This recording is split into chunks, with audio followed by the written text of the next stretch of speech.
Mac with you on Birds 365. We are counting down to the draft, a little over 3 weeks before they get underway. That means we need a Matt Manocherian update, one of our favorite draft guys. He does it for Sports Information Solutions, VP of Football Analytics. Matt, how you been, bud? Haven't seen you in a while. I'm doing good. We're entering the stretch run before the draft, so it's one of the best times of year. Yeah, it is. Good to see you, Matt. And on the 33rd team, the SIS, teaming up with those guys who we love as well when you talk about the draft board and things like that. But, I'd like to start every year, and I love to hear from guys like you. And I talk about blue chip players, and Jody knows I've been doing this. Every year in the draft, there's that drop-off point. And it varies from year to year. How many players do you think are true blue chip players, and you have that little fall off in this year's draft? Yeah, it's funny. There's always people with, is he a true first rounder? How many true first rounders? That's the phrase they use. Yeah. And it annoys the snot out of me. In my opinion, there are 4 true blue chippers for us in our grading scale. That's a low number, man. That's literally how we look at things. I don't know if that's necessarily a low number. When we talk about true top of the draft players, this is why top 5 picks are so valuable. For us, that would be, you're going to enter the league and you're going to be one of the better players at your position immediately, right? You should be a Pro Bowl contender your first year in the league at any position except maybe quarterback, which you give a little bit more of a developmental curve there too. So for us, that's Caleb Williams. He's in that range for us. Our top rated player in the draft is Marvin Harrison Jr., but Malik Neighbors is also in that range for us, and Joe Alt. So those players would be my true blue chippers. Then, I don't know, you want to talk about red chippers or first round grade, however you want to say it. But the guys that we think will be very strong starters, I think then you get to that next level. There's probably about 10 players on that next tier before you start to get into, we're really picking on guys with warts a little bit. All right. What's the difference between Caleb Williams and the other quarterbacks in this draft? Why is Williams on that first tier and other QBs second at best? A combination of youth with demonstrated high level ability with production, right? So you can take somebody like Drake May and you can say, wow, he's got some traits. He's got some traits there, and he's got the youth. The demonstrated production isn't there like it is with Williams, right? We can look at Bo Nix, and we can look at this. What is he? 25 years old. He does not have. Penix. You got to throw him into that same category. There's not having that. So to have Caleb Williams' special athleticism, both in terms of arm talent and in terms of what he can do with his feet, he having demonstrated at the college level the ability to make NFL level throws, and then you're still dealing with somebody who has a lot of upside, a lot of untapped potential that could be there. And that's why you start, when you start to have ideas about, okay, which of these guys could be Mahomes like, you could talk yourself into it with him a lot more quickly. I think for Drake May, he's my personal number 2, and he's number 2 on the SIS draft site. He's a guy that I would say is more like Justin Herbert as a prospect. Big, strong, has every trait that you would want, but it's not fully put together there on the film. I don't know if it's because of his offense. I don't know if it's because of something innate about him. I was too low on somebody like Herbert when he was coming out because I never liked these traits guys that couldn't put it together. But Drake May, I think he's built in that same sort of image. The most interesting guy in the class to me, we'll stick at quarterback, then we'll move on because the Eagles aren't taking a quarterback, but that's JJ McCarthy, because it seems like a lot of NFL teams, from what I hear, love JJ McCarthy, Matt, but that demonstrated performance, it's just not there. I mean, Jim Harbaugh can talk about what he is and what he is as a player, but the bottom line is he didn't let him do it. And if he's that good, why are you playing the way you're playing? Maybe Jim's just old school, but that scares me when he's not, they have the biggest game of the year and he's not throwing the football. That scares me, Matt. Yeah. Oh, so I agree with you there. And also, if you extrapolate to Justin Herbert and Jim Harbaugh being together in Los Angeles, I think it's interesting because they got rid of the receivers. They're beefing up. They're clearly going to try to establish something there. I think in that case, you'll see Herbert look even better than he has because he doesn't have to put the whole team on his back. Maybe not in total volume, right? But in terms of efficiency. McCarthy, I think he was put in positions to be efficient. I think they didn't count on him to win the games. I think you're exactly right about the demonstrated production. It's not there. With him, it's purely the youth and it's the traits that people get excited about. The traits, to me, are not on the same level as a Caleb Williams, Jaden Daniels, a Drake May. I even think he's probably a half step back from those guys. But, one thing that me and you guys, we're not in the room in the combine meetings with these quarterbacks. And if the way Harbaugh says it's true, and if, what makes me think why people, the more they get to know him, the more they like him, I think it's because he does have the ability to talk through the why of his progressions and talk through the leadership and all that kind of stuff that if you're going to bring in the CEO of your football team, you got to make sure that they have those things. So I think that probably has to do with it too, not the film. Matt, want to get your opinion on a specific grouping for this upcoming draft. Like John said, we're Birds 365. Eagles in the offensive line. They got some issues. The Eagles' offensive line has been the stalwart of their team for the last several years. It's why they went to a Super Bowl, why they made the playoffs 3 years running. They've got that good an offensive line. But Jason Kelsey comes out of the mix. Lane Johnson's getting a little older. They lost a couple of their good backup pieces via free agency this year. All of a sudden, the Eagle offensive line isn't as stalwart as it used to be. John and I are debating on whether they're going to use a first-round pick on an offensive lineman. He thinks more than I do, but I'm not dismissing it. Give me an overall offensive line look at this year's draft. If they don't get him in the first round, how good are the second-round guys going to be? How good is the depth on the offensive line this year if the Eagles are going to be using day 3 picks to fill in some holes? How good a year is it for offensive linemen in the draft? It's the best offensive line year I can remember. Wow. Hands down. The most – listen, we could talk about how offensive linemen get developed and how that's degraded over the years and what you get when, from a rookie lineman compared to what you used to get. But in terms of the quality of the players from the top of the top end all the way through. Now, I agree with you that the Eagles are a little bit weaker on the offensive line, but I think that the way the Eagles think about things is the way that I prefer to think about things, which isn't what are our needs. It's how do we get more offensive linemen and defensive linemen. That's pretty much why the Eagles have been good all this time. And so those happen to align this year. So I think it's a perfect meeting of all that stuff right now. I think the offensive linemen are excellent in the draft. I think that the Eagles have a need there. And I think the Eagles want to draft there generally speaking. That's how they believe in building their football team.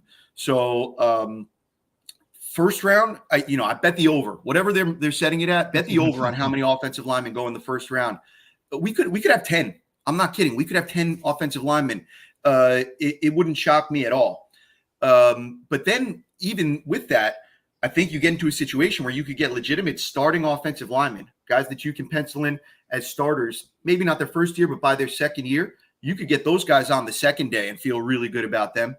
And then even on the third day, listen, you're always kind of it's slim pickings at offensive line when you get to day 3. There's a reason there aren't that many 6'6", 300-pound athletic people that are on this planet, right? It's very hard to find these people, whereas you could find the receivers, you could find the running backs. But I think even there, just by the nature of how many offensive linemen there are going to be guys that, oh wow, we had a 3rd round grade on him, and it's the 6th round. Let's take a shot. Yeah, absolutely. Cornerback as well, Matt, is a potential position the Eagles could look at. More so from my perspective, a targeted trade up for a Quinyon Mitchell. But if you're stuck at 22 and you can't move, that second grouping, I guess, behind Terrion Arnold, maybe in Quinyon Mitchell, maybe not. Maybe you have somebody rated higher. But that second group of corners, if that's the way you have it, how good are they? Are they worthy of that selection? So based on our scale, we have 4 corners that we think are true starters coming out of this draft. That's McKinstry, Wiggins, Rakestraw, and Mitchell. So Mitchell would reach that. No Terrion Arnold? for us, Arnold is in the next tier. Oh, wow. We look at Arnold. We look at Cooper DeJean. To me, I think these guys are ideal threes in the NFL, and I think you could get by with them as your number 2 corner. But I'm a little bit cooler on some of the corner prospects compared to some of these other guys. I think that it's a little bit slim pickings this year at that position. Give me your read on Racketstraw, because I've seen others have him rated as a guy who's going to go in the first round, second half of the first round, but in the first round. And then I've seen others suggest not even sure he's a second round player, that he could fall all the way to the third. He seems to be one of those guys that opinions vary on him. Why do you like him to put him in that top group of yours? Because he could cover. At this position, he's small, and you want big, strong, fast players, and I understand all that. He's a bit frail. You're going to have questions about him helping out and run support. But to me, if you could play man coverage the way that this guy can play man coverage, the reactive athleticism, the ability to get in and out of breaks, the ability to just stick on you like white on rice, that's what I like about his game. And we're always coming back to, when we talk about back 7 players on defense, this is a passing league. We got to cover. I know you guys probably think with your undersized linebackers, wait, let's make sure we get some support up in there. But really, I think you've got to prioritize the pass game. Yeah. And the Eagles certainly do. They agree with you there. I want to tap into your previous life, former scout with the Saints and the Browns, and sort of take people into the process, Matt, and the fact that, even something as simple as building the board, there's how many guys drafted. Nobody's draft board is that big. You target a players for the position and you sort of go from there. How do teams do that? Explain that to as best you can to the fans. And the one year I've heard, the smallest draft board I ever heard was Bill Belichick. I think he had 75 players one year, something. How boiled down does it get when you guys are ready to go on draft day? You see a few different approaches to it. Where I was in New Orleans with Mickey Loomis, Sean Payton, or when I was in Cleveland, which was kind of like a split of a couple different regimes. Generally it's a year-long process. So even just because everybody doesn't make your final board doesn't mean that you didn't do your full process on them. Even if you're not drafting them, you want to have all this information about them in case they become a free agent, they're an opponent, whatever. But you're splitting up the country into usually about 6 regions for your area scouts all year long on the road. Those are your primary reports. Then you get to around December and you start your cross-check season. So at that point, instead of watching all the guys in the Northeast, now I'm watching maybe all of the defensive linemen, or I'm watching all of the wide receivers, so that across the whole country, so that then we can get those stack ranked by position. We come together, we build the board. After the All-Star games, usually in February, that's when you build your board as a scouting staff. That's when I think the board is beautiful and pristine and perfect. And then you have the combine and you have the coaches getting involved, and you have the medical staff pulling players down, and you have the ownership not being comfortable with this guy's background. And that's how your board can get whittled down pretty quickly. When people say not on your board, sometimes that means you've got a couple big red stickers on the magnet, or as it is now digitally, it's blacked out. But sometimes also that's literally, we don't have that guy accounted for. He's not on our radar. When it gets down to the nitty gritty, I think it's different early in the draft than later. In the first couple rounds, when you can kind of predict and game things out, I think at that point you usually have Coach Payton would call it a cloud. And basically we would have 5 names in a little cloud on the whiteboard. And basically we know that these 10 are going to be gone before we pick. But if any of these 5 are there when it's our turn, we're interested in them. If nobody's in our cloud, we're trading down. If there's only one person in our cloud, it's easy. I remember all the way back when we drafted Cam Jordan. We took him. Mark Ingram was also in our cloud. Before I knew it, we had traded back into the first round to try to get another guy out of our cloud. So that was kind of how that. Later in the draft, it's the 5th round. You might have 3 names that you're comfortable with, and you might be doing more coordinating like, hey, are we comfortable with this guy if he's here? and you're playing it more like that. If you run out of people, that's when you're looking to move up or move down, because there's nobody that you would have taken at the spot where you would end up going.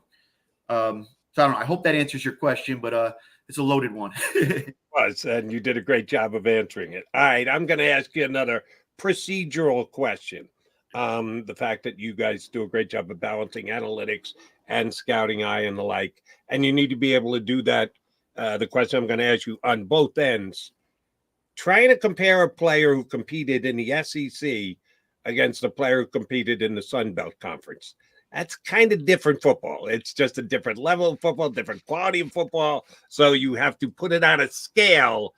How do you do that? How do you balance that scale? Taking a guy, you see him on a workout, he's got tremendous athletic. Okay, let's go to the numbers. Yeah, but he put the numbers up in the Sun Belt Conference. What is that compare? If he had been playing at Tennessee, it was in the SEC, what would his number really look like? How do you make that work?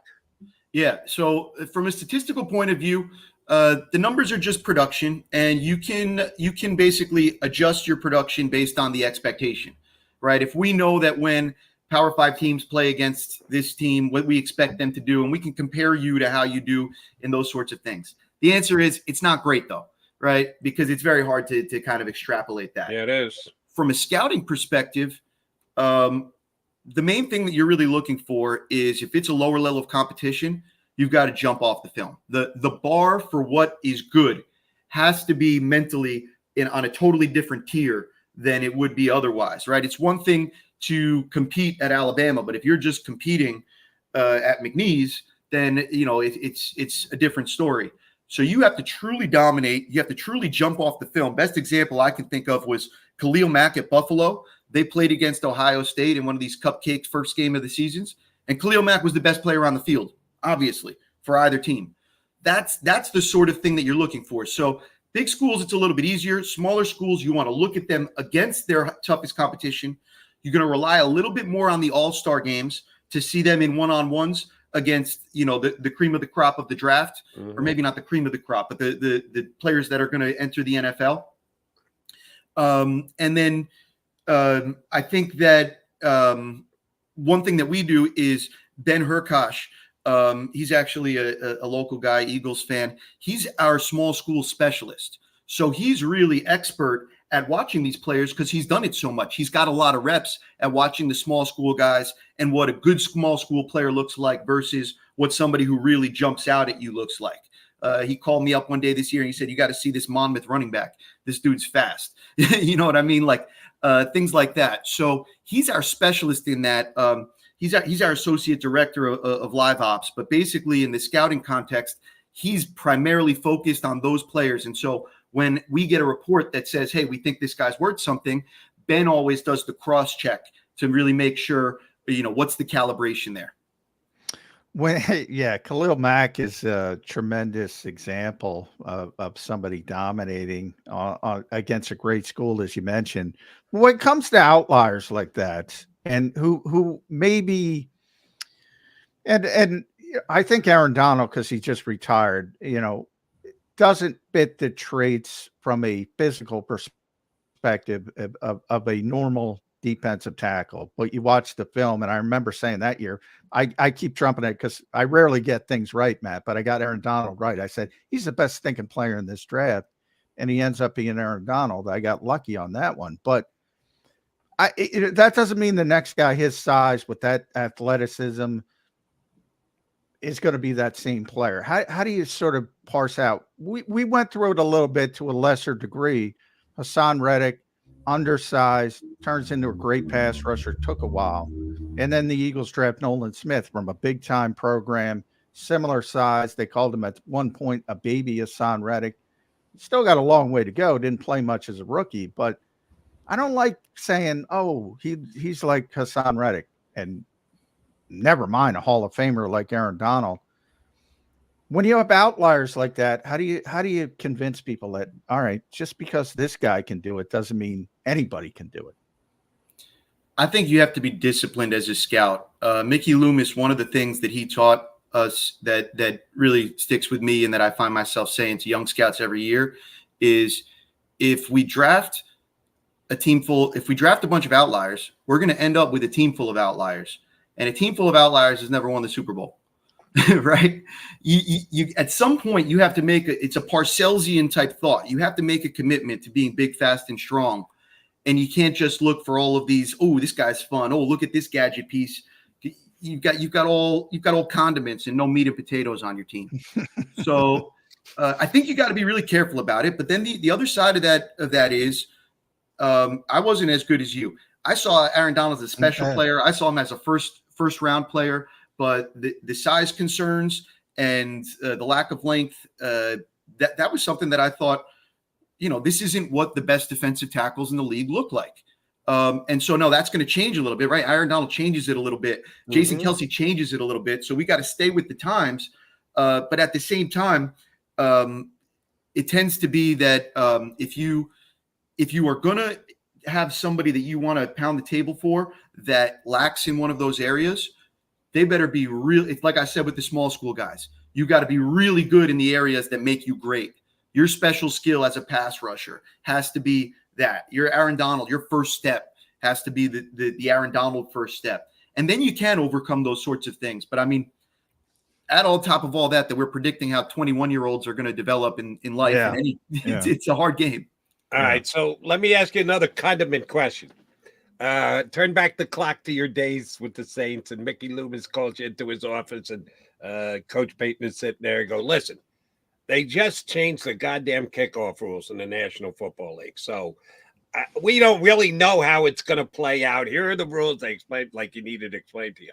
But we need you to find the guy. Who's the guy? Who's the guy who did it differently? Kickoffs just like the National Football League. Most of them flying out of the back of the end zone. But on that rare occasion when they do return one, is that the guy you want? Is a punt return guy what you want? If you were asked to give a guy from this year's draft, you go, yeah, this guy brings real added value because he's going to be our return guy. You got anybody like that heading into this year's draft? Oh, I mentioned the Monmouth running back. I can't remember his name off the top of his head because I just see colors and numbers when I watch football. Yeah. But a guy like that, your guys that you have 4.3 type speed, but you actually have a little bit more substance on you. These always make the best kickoff returner types. I've always thought punt returners a harder position. Catching punts is a lot harder than catching kickoffs. And really, some guys struggle with that, and you don't want to trust them back there because it goes from trying to find a ball that could be flopping all over the place in the air to trying to return the thing right away. And you've got to have a great decision maker. With kick returns, give me somebody with a lot of size and a lot of speed that can really get downhill like that. I don't think you need to spend a high draft pick on that. I don't think there's, I wouldn't reach out and say, oh, we want to bring in a guy, especially because you talk about a little bit of injury risk associated with that sort of a thing. But so for me, it's a little bit more of a thing. You're thinking about it in a way that you probably haven't in the last few years when kickoffs basically haven't been a part of the game. But I don't think it's a huge needle mover because you can find dudes that can return kicks. Jaden Sheridan matches the Monmouth running back. I believe you're talking about Jaden Sheridan. 5'8", 186. So I assume he can Sproulsian type. Yeah. Okay. Yeah. Eagles picked 50-53, I believe. Is that right, Jody? 50-53 in the second round. So right in that area. Right in that area, they need some linebackers. I mean, they signed Devin White. He's a player that didn't live up to the hype. Kind of a splashy player, but maybe not there consistently, and they only gave him $4 million. So that tells you a lot. Nakobe Dean hasn't been able to stay healthy. If I say, and you never want to draft this way, but if you say you want a linebacker somewhere in that range, who do you like? Who's a possibility that can help you immediately at off-ball linebacker? Yeah, there are four guys that are kind of grouped together that we see as linebackers that could be at least lower end starters in the NFL. So the top guy on our board in that stack would be Junior Colson. And I think he'd be happy if he or if Cedric Gray was available at that level. Cedric Gray from Carolina. And then the other two guys, Peyton Wilson out of NC State and Trevin Wallace out of Kentucky. A little bit step behind those first two guys. But I think if we're talking about that late second round range, any of these guys that are available to you there, I'd probably have my eyes on. All right. How about Jeremiah Trotter Jr.? Do you consider him that same type of player? Do you think he's behind those guys? He's certainly going to get a lot of attention here in Philadelphia because of the name. Does he merit second round draft pick status? I don't think I would be comfortable with him there. I think Really? that at the end of the day, Trotter is probably more of a backup special teams type NFL player. He's not his father, in my opinion. I just think what we're going to end up seeing with this player is that he's not very big and he's not very fast. It's hard for him to really be a top level player. I think he's kind of like in this range of like, oh wow, this is a really good college player. But I think in the NFL the role's a little bit different unless there's some genetic thing that I'm not seeing that's yet to emerge. Well, genetics are a big part of it. You mentioned Marvin Harrison Jr., number 1 on your board. I think Joe Alt was 4th. What makes those guys? A lot of people say this is a genetics league, but everybody doesn't turn. You're going to have Jerry Rice's kid coming out. He's not going to be Jerry Rice. I'm not going to put that pressure on him. But you see a lot of Patrick Surtain right now, one of the best cornerbacks in football. What is it about that, those genetics and those players, you think? Well, I think you get the nature and the nurture, which I think it's a pretty lethal combination, right? So first of all, my parents are very far from professional athlete quality on the nature side. And so, you're starting off with that, skill set. I'm sure it's the sort of thing where Pat Surtain Sr. saw his kid on the playground at 5 years old, just, running circles around people.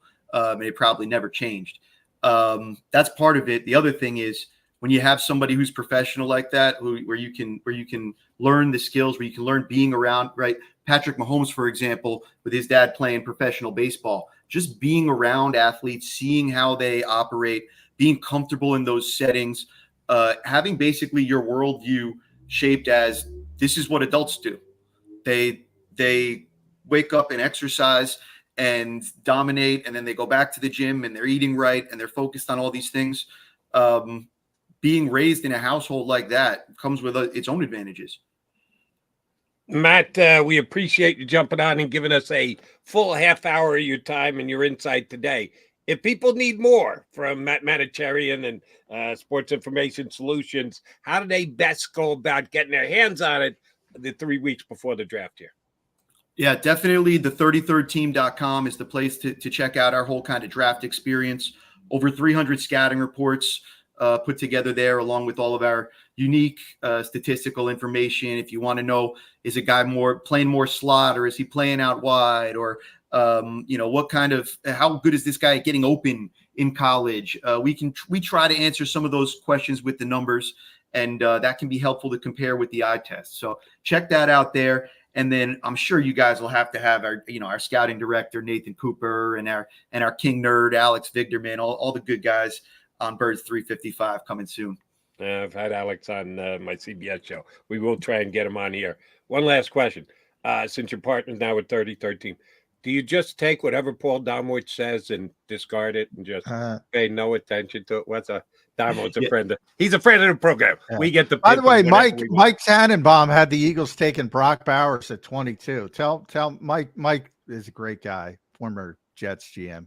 I'm like, if Brock Bowers falls to 22, yeah, I'm taking him. I don't think that's going to happen, man. Yeah, I'm not hesitating. Brock Bowers, the Brock Bowers dropping thing, as somebody who sees players more over position value and draft strategy and needs, I'm like, yeah, I want that dude on my team.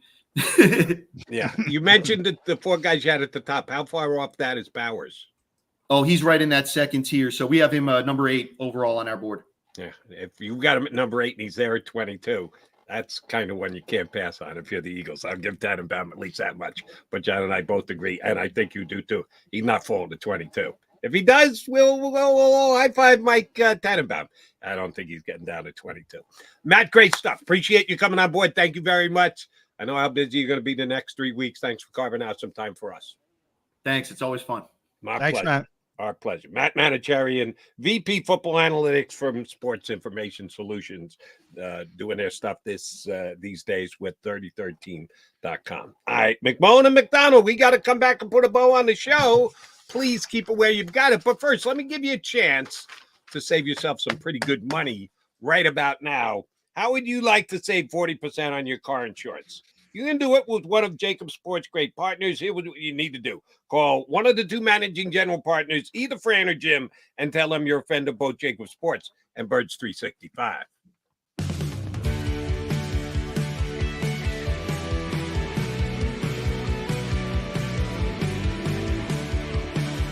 My name is Fran Salerno, and I'm Managing Director here at Del Valle Insurance Group. Been in the business for over 36 years, saving people money on their insurance needs. Give us a call. Let us help you custom design an insurance plan that meets both your needs and budget.